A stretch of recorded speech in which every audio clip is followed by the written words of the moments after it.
Om Namo Bhagavate Vasudevaya. Om Namo Bhagavate Vasudevaya. Om Namo Bhagavate Vasudevaya. Reading from Srimad Bhagavatam, Canto number 4, Chapter 25, the characteristics of King Purañjana, text number 12.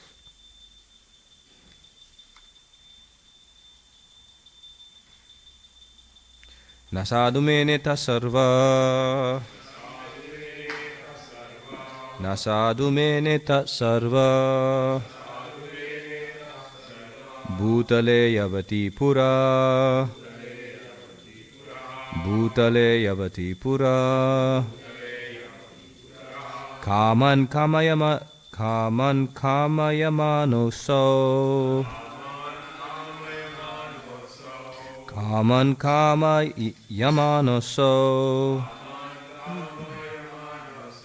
Tasya tasyopapataye. Tasya tasyopapataye. Namene nasadu mene tasarva. Bhutale yavati pura. Kaman kamayamanopso. Tasya tasyopapataye. Nasadu mene tasarva.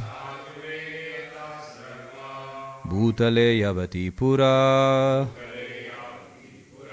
Kaman kamayamanoso. Tasya tasyopapataye.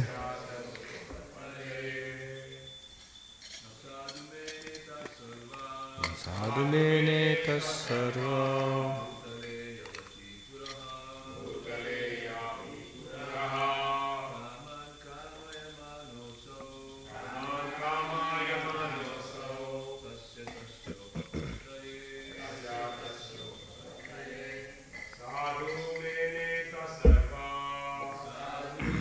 Tasarva. Bhutale yavati pura.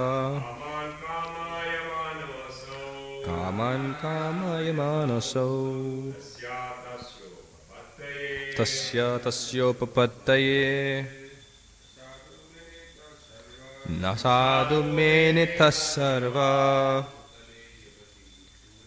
Bhutale yavati pura.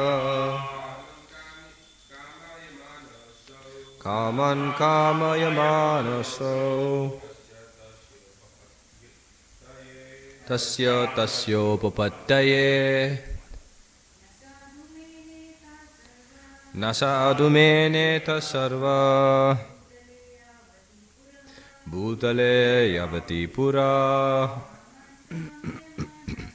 Kaman kamayamanoso. Tasya tasyopapataye. Word for word translation. Na, never. Sadhu, good. Mene, thought. Taha, them. Sarva, all. Bhutale, on this earth. Yavatihi, all kinds of. Puraha, residential houses.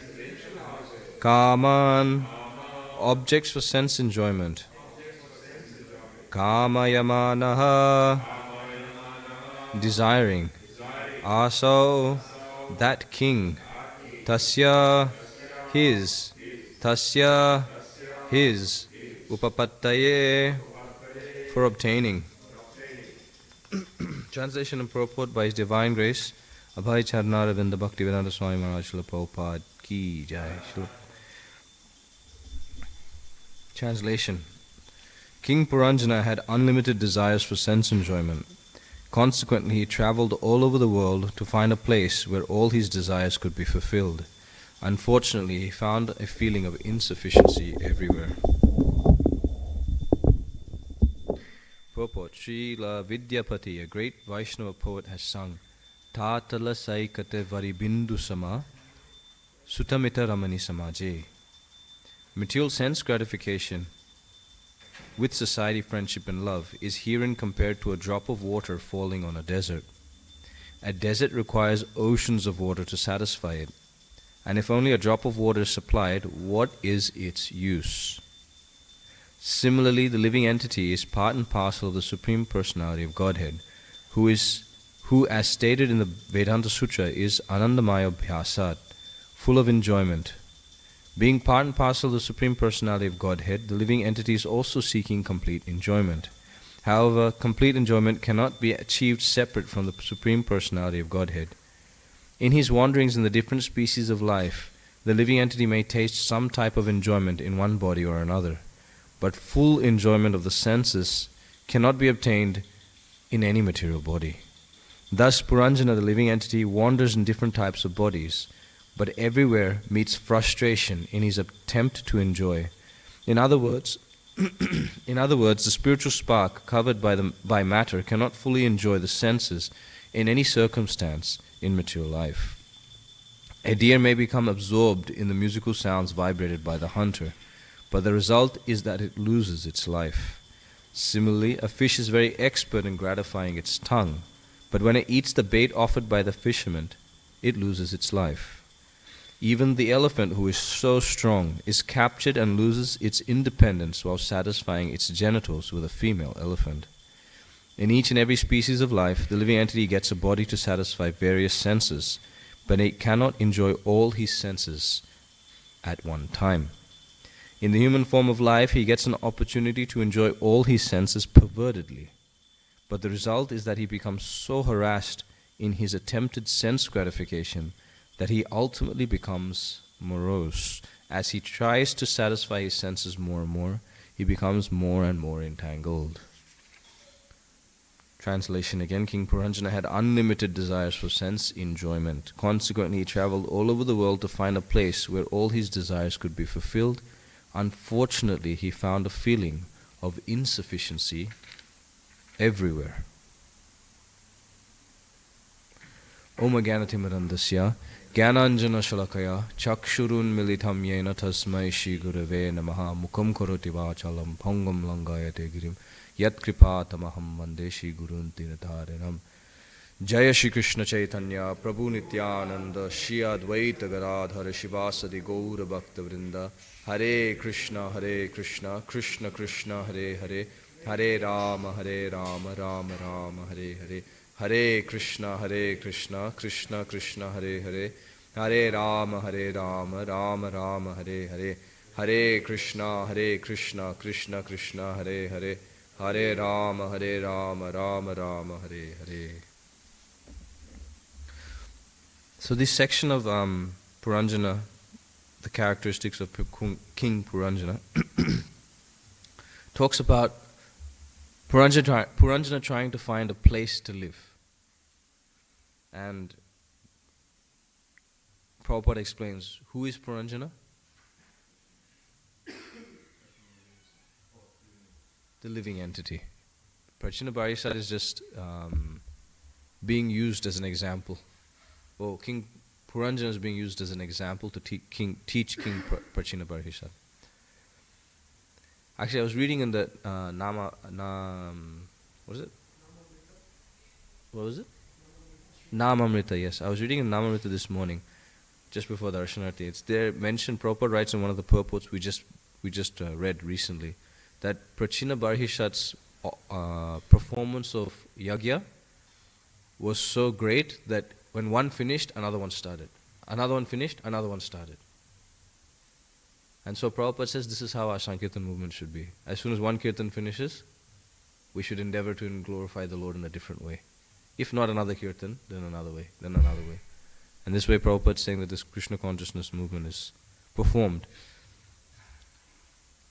So this King Prachinabharisat was utilizing his senses and resources too much in performing yagyas, performing sacrifices. although the intention was good, he got caught up or entangled in material nature. He got entangled by the desire to perform sacrifices without remembering, without endeavoring for the goal of sacrifice. That's to please Krishna. He was just simply doing sacrifices. That's it. So this story of King Purañjana is given by Narada Muni to help Prachina Barishat come out of that consciousness, come out of that entanglement. Because there's no point in trying, Prabhupada says, there's no point trying to give instructions to a fool, because they won't listen. And just as a snake develops more poison, similarly, such a person becomes even more poisonous. So there's no point trying to teach such a person. But Narada Muni, being expert, is teaching King Prachina Barishat, because King Prachina Barishat is a bit civilized. He understands the need to hear from a saintly person. Right, in the story, in the pastimes of Damodar, in Damodar Lila, when Nalakuvara and Manigriva, they are cursed by Narad Muni. Narad Muni explains very carefully that when one becomes infatuated with wealth, one considers everything as one's possession. That person is mine. With a bit of money, I can purchase that person. I can purchase this. I can do that. I can enjoy my senses, my body. It's mine. Whereas on the other side, a poverty-stricken person, they will understand the pains and pleasures of their body and others. And they'll be open to accept Krishna consciousness, open to accept spiritual instruction. Yeah? So, the one who is infatuated with wealth, Prabhupada says, is a very dangerous situation in life, because they are going to be unable to call out to the Lord. Janmaishvara Shruta Shibi, Edamada Madapuman. Naivarti apidatum vai, Tomakinchana gochara. Kunti, she explains that those who are attached to high birth, Janma, Aishwarya, wealth, Shruta, knowledge, and Shribi, beauty, such people, they will be unable to feelingly call out to Krishna.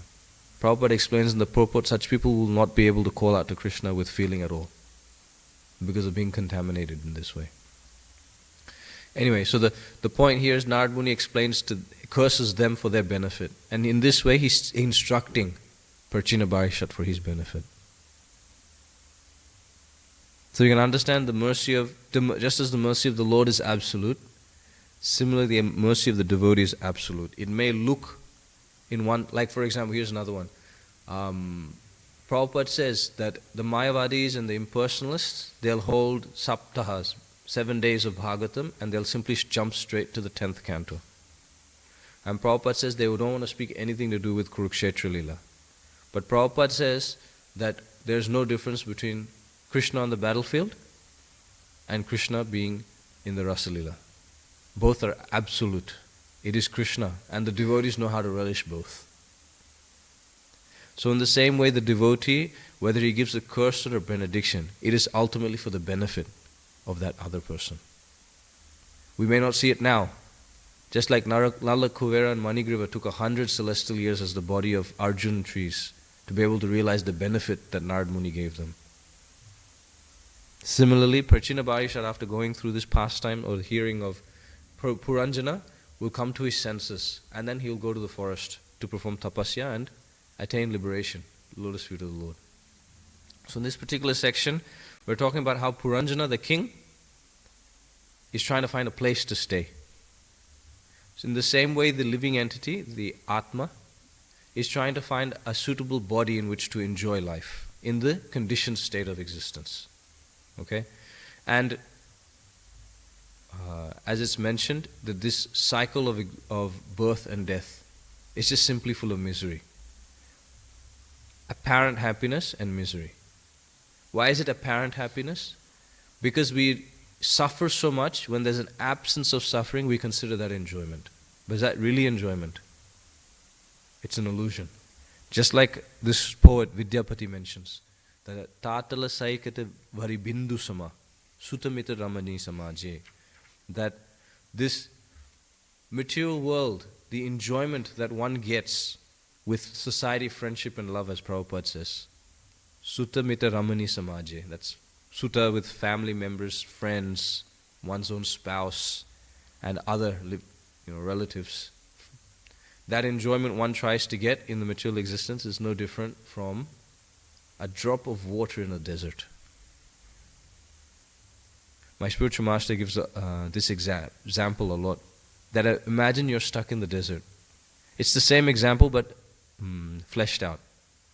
You're stuck in the desert and you're going from here and there, trying to find an oasis, trying to find a water source. And suddenly you see in the distance helicopters coming, right? Written water. And suddenly someone jumps out of the helicopter and they come down the rope bridge and they come and give you a bottle of water. And you're sitting there waiting. And they simply pour a bottle of water on your tongue and only one drop comes. Then they close the bottle, get up on the helicopter and leave. How frustrated you'd be. How frustrated you'd be. You'd wait in anticipation, right? Whole time, oh, helicopter's coming, is it going to come? Oh, it's coming, it stopped. Oh, it stopped, it's coming. Somebody's coming out, they have water, right? Suddenly then you get one drop, they get up and they go and they leave without announcing anything. This is material existence. So much endeavor we make to enjoy our senses, to the extent that we perform activities and we're unable to select the next body we have. We don't select the body. In one sense it says the living entity selects the next body, but we really don't know what body we're going to get next. We select the next body in the sense that our activities dictate that we'll get a next body. That's it. What we'll get, how we'll get it, not within our hands. That is simply up to material nature and Krishna. So this enjoyment is always full of difficulty. You'll see it. It's just simply full of difficulty.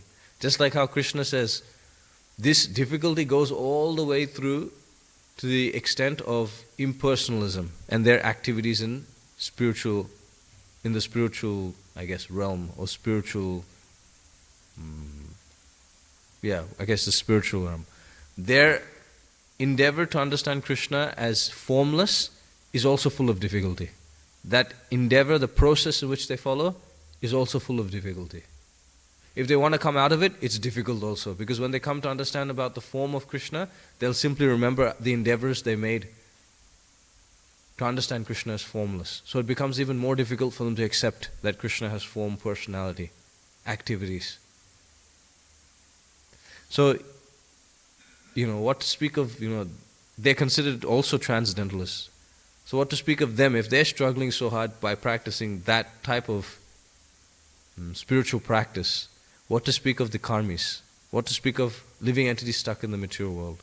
So this Purañjana is like us, the jiva, that punarapi jananam, punarapi maranam, that again and again with birth and death, one after the other, we're trying to enjoy the senses. And here Prabhupada explains that Krishna, he is anandamaya bhyasat. Krishna is full of enjoyment. Om purnamada purnamidam, purnat purnam udhachyate. Krishna is complete. From him comes complete units. This material world is complete. Prabhupada explains that people may complain, but this material world is not giving happiness. Actually, that's the purpose of the material world, therefore it's complete. It fulfills the purpose and therefore it's complete. Why? It's pushing the living entities back to Krishna, to help them remember that they're not supposed to be here in this material world. Yeah? The point of this material world is to teach us that we're not supposed to exist here. So, Prabhupada's mentioning that complete enjoyment cannot be achieved separate from the Supreme Personality of Godhead. And that we as living entities may wander from life to life, tasting here and there. But we're simply tasting. There's another example given in 5th canto by Shukadeva Goswami about the living entity in the forest of material existence. In that section, Vishwanath Chakravarti Thakur gives an example of how the living entity walking in material existence gets chased by a tiger. And he finds a well and jumps into the well. And as he jumps into the well, he finds a branch to hang off of. When he jumps and starts to hang off the branch, he sees the tiger circling around the well. And he sees the branch, and the branch is steady, but on each side of the branch is a set of black mice, and on the other side is a set of white mice, and they are slowly chewing away at the branch. And so looking down to see some sort of support, some sort of freedom, some sort of escape. Below he sees, in one place it's mentioned crocodiles, in another place it mentions snakes. And the snakes represent what Prahlad Maharaj mentioned, that the solutions are problems. The material solutions to our problems cause more problems. And so he sees the snakes multiplying below. And in such a difficult situation of life, in so much anxiety, suddenly there's a drop that falls on the top of the forehead. And when he looks up, he sees honeycomb. And slowly one drop falls from the honeycomb. And he puts tongue. Yeah? In such a situation, it's full of suffering, no way out, he puts his tongue out, enjoyment, and tries to enjoy. Not knowing that ultimately it's coming to an end. So this is our existence. If you have a look out there, you don't even have to have a look out there. We remember our lives before Krishna consciousness. We simply lived for the weekend, right? Of the 365 days in the year, we lived for 104. And those 104, the weekend, we don't remember half of them. And the other half is in recovery. Right? So what type of enjoyment is that? We work so hard throughout the day waiting for, 5 o'clock. When it hits 3 o'clock, we suffer like anything. 3 o'clock, okay, it's going to finish. 5 is going to, it's only 3:30. Oh no. You sit in front of the computer, falling asleep, We suffer so much in material existence.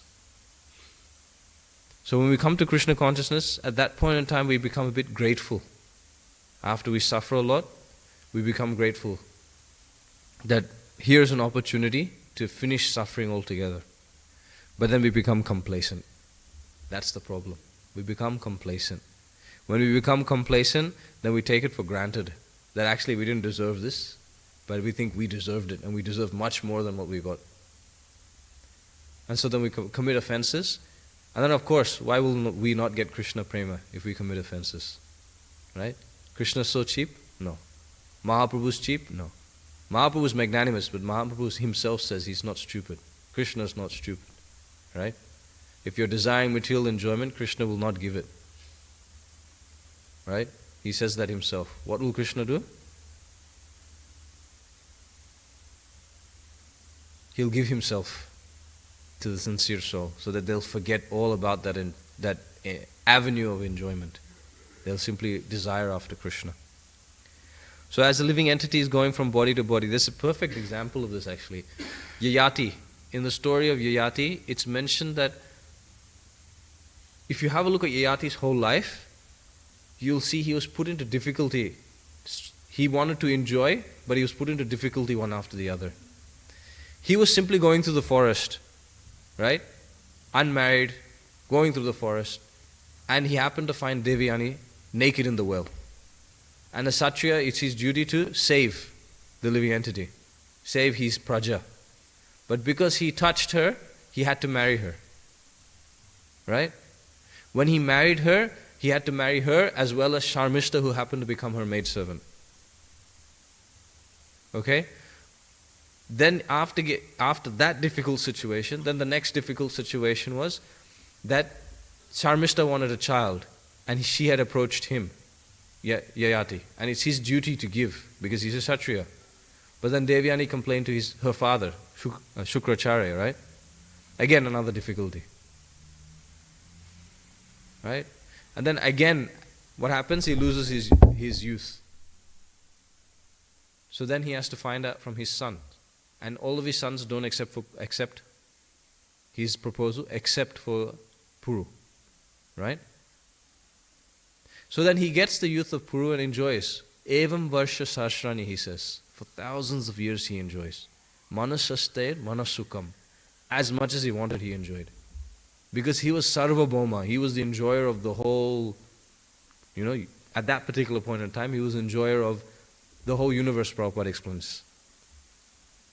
He was the enjoyer of everything possible. He had everything at his disposal. But he's telling his wife after thousands of years of enjoying with Devyani, he's saying, Evam Varsha Sahasrani Manasaster Manasukam Vididha Nondi Na Tripyat. Na Tripyat, no enjoyment, no satisfaction, no cessation. Sarvabhoma kadindriyai. That even though I enjoyed this whole world for thousands of years, with these blunt senses, I'm not satisfied. And Acharyas mentioned that he was able to come to this position. Because no matter how much the living entity comes to some sort of epiphany, some sort of realization that, oh, I'm suffering so much for this. Maya will again, like in the ocean, you'll get dug, get dunked by one wave. And you'll suffer and drown, and then you'll come up, and you'll be like, okay, yeah, maybe I shouldn't do it. By the time you realize it, the next wave will come. And then the next wave will come, and then you'll forget everything. And then you'll try to enjoy the waves. But here, the very thing that gives, pain and gives you think is pleasure. Like take intoxication, for example, right? The very thing that gives pain, we try to drown out the other pain with a greater pain. Anyway, so the point here is that Yayati Maharaj, he came to the point of realization because of his association with a contemporary. And his contemporary was Ambarish Maharaj. Because of association with Ambarish Maharaj, Yayati was able to come out of that and develop some sort of gyan, vigyan. That evam varsha sahasrani. We are enjoying for thousands of years, but I'm not satisfied. Right? To come to that situation, to accept that situation requires great mercy. Otherwise it's not possible. It's mentioned by Narad Muni himself to Vyasadeva that verse is not coming. It was there, it's not coming. Tasyeva heta prayateta kovido. That even Kovida, learned persons, they know that whether you go up to the highest planetary system, Brahmalok, or down to the lowest hellish planetary system, there's no happiness in this material world. It's just simply temporary. He's telling this to Vyasadeva. It's simply temporary. Nothing you can do in this material world to satiate your desire to enjoy fully. Here it's mentioned that Purañjana had unlimited desires for sense enjoyment. But even that unlimited desires is limited. Right? You can think, you can try to count your desires that you have. You may not even go past the fingers on your hands. Right? We are limited even in how much we desire. Because we don't know how to desire. That's the problem. We don't know what we want. But Krishna knows how to enjoy. Krishna can use any situation to enjoy. What to speak, if this material world is not what he wants, but he has to create for rascals like us, still he's able to enjoy. That's Krishna. Right? It's mentioned that one German scholar, he wanted to see who of the gods of India, who is the topmost, yeah? And he came to the conclusion Krishna is the Supreme Personality of Godhead. Why? Because he's all play. He simply has flute and he enjoys. All other forms, all other demigods, they're always doing something, holding something. So Krishna is the supreme enjoyer. But we want to enjoy pervertedly, so therefore we'll take up different forms, different bodies. And Prabhupada explains to enjoy the senses in different forms of life is not possible. It's not possible because if you go to a different form of life, at that form of life, at least lower than human beings, a particular sense will be greater than the other senses. So does anyone remember what are the 5 senses? Yes, sir. Senses.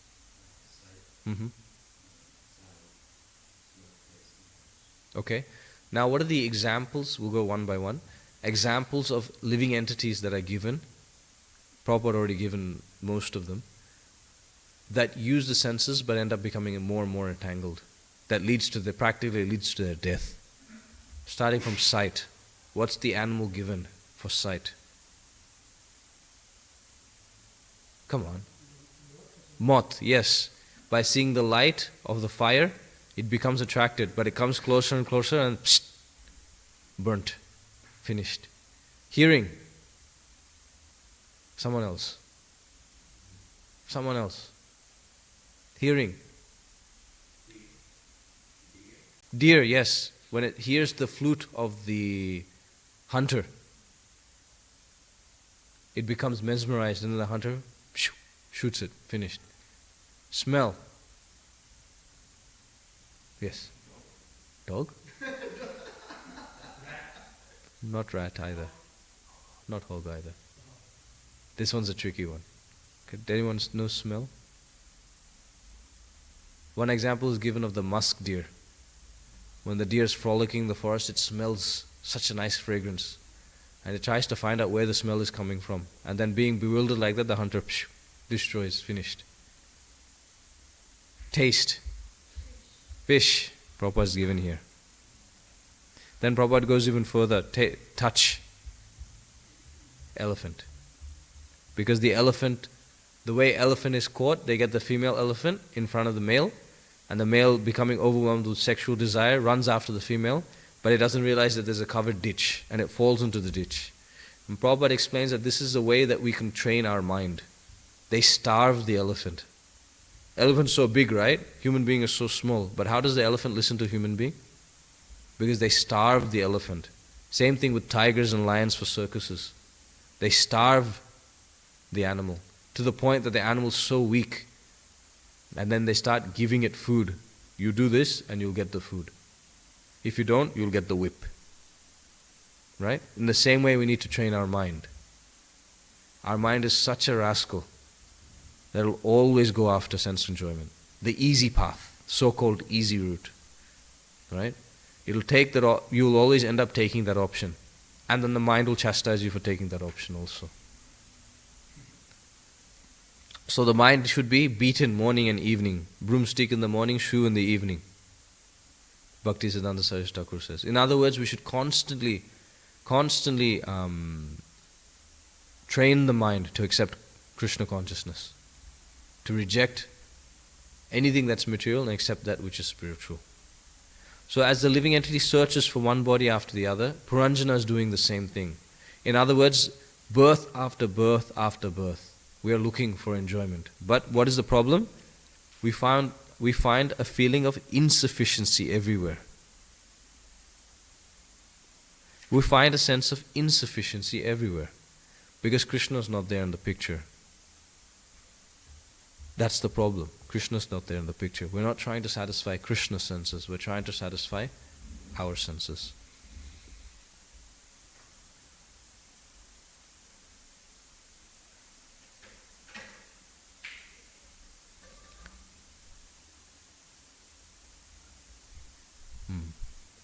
So here,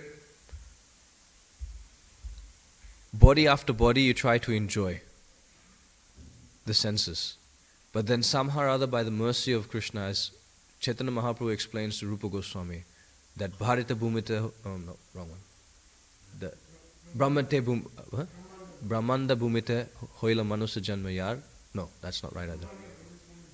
Bhagyavan Jeev, Guru Krishna Prasada Pai, Bhakti Lata Bij. Yeah. So it's meant, Mahaprabhu explains to Rupa Goswami that after many, many, many lifetimes, one is given the opportunity to escape by getting the association or mercy of the spiritual master. That is the only way a person can exit the material world, by the mercy of the pure devotee.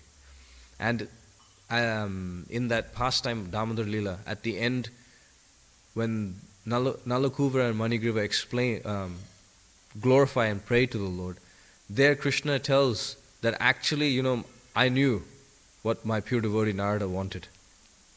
I knew all of that, therefore I saved you. You should understand that being able to see a Vaishnava is like seeing the sun. Just as one becomes illuminated by the sun, purified by the sun, similarly, just by taking darshan of a pure devotee, one becomes purified. One is able to advance spiritually just by taking darshan of a pure devotee. So this is how important devotees are. That without devotees, we would not be able to take up Krishna consciousness whatsoever. It's just not possible. Because Krishna is giving the opportunity, lifetime after lifetime, giving instructions from within the heart. But we're not listening. That avijñata, it's mentioned, right? The unknown person that travels with Purañjana. That's the super soul. Lifetime after lifetime, he's traveling with us. This body, that body, here, there. So many situations. But he's tolerating and just following, waiting. As the example given, that there are two birds in the tree, right? And one is simply enjoying the fruits of happiness and distress, while the other bird is doing what? Witnessing, observing. Anumanta upadrishta cha. He's simply sitting there witnessing, waiting for the other bird or the living entity to look at him, to give the opportunity to advance, to become liberated from the tree of material existence, the body. So this is what gradually Narad Muni will bring Parchina Bahishat to conclude. You'll start to hear now, he'll find the city of 9 gates, the body. Within the body you'll find a 5-headed snake and many men, male and female servants guarding a female, the mind. And in this way, he'll explain how the body and how the living entity gets entrapped in the body. And then how at the end, liberation can happen. So this pastime is very, this analogy or allegory that's given is very important for us to be able to understand how we are struggling in material existence and how to get out. Yeah? I think I'll end here. It's 8:40. Any questions? Yes, sir.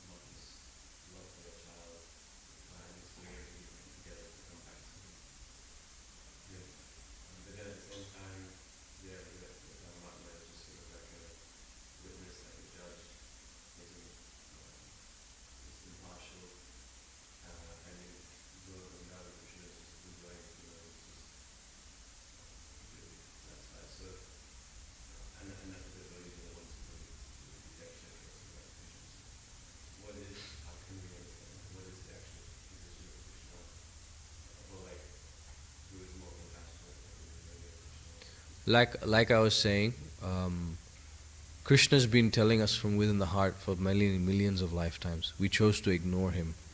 So then by his mercy, he appears externally as his representative, the spiritual master, the pure devotee.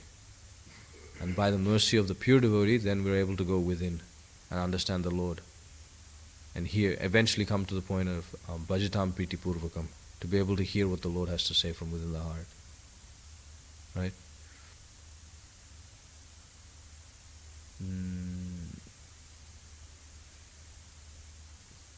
Yeah, I think that should be able to.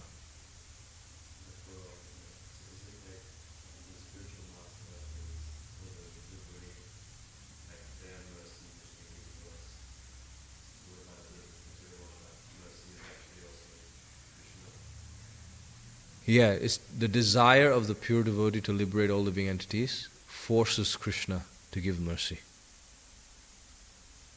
See, Krishna is very particular. He says, Tesham yesham tvantagatam papam jananam punya karmanam. That you can't come to devotional service, you can't come to me, you can't surrender unto me unless you give up sinful desire. Right? Krishna is very particular. He will give mercy, but you have to follow the process, the system. He is merciful. You cannot get Krishna, you cannot go back to Krishna on your own. It's by Krishna's mercy you'll go back to him. No matter how pakka you may be or how perfect you may be in your practice, it's not enough to go back home, back to Godhead. Only unless Krishna desires it. But Mahaprabhu is giving without seeing anyone's qualification, disqualification. He just gives the mercy. Same thing with the pure devotee. They give the mercy. Krishna becomes obliged to give. Okay, you're giving to this person, okay, take it. Does that make sense? Ultimately, everything comes from Krishna, but Krishna is controlled by the pure devotion of his devotees. Right? It comes from Krishna, but how it comes, that's dictated by the devotees. Does that make sense? Yeah? Any other questions? Okay, we'll end here. Thank you very much. Granthraj Srimad Bhagavatam ki jai. Shri Shri Radha Gopinath Bhagavan ki jai. Shri Jagannath Baldev Subhadra Maharani ki jai. Shri Gauranitai Bhagavan ki jai. Srila Prabhupada ki jai. Nathai Ko Premanande.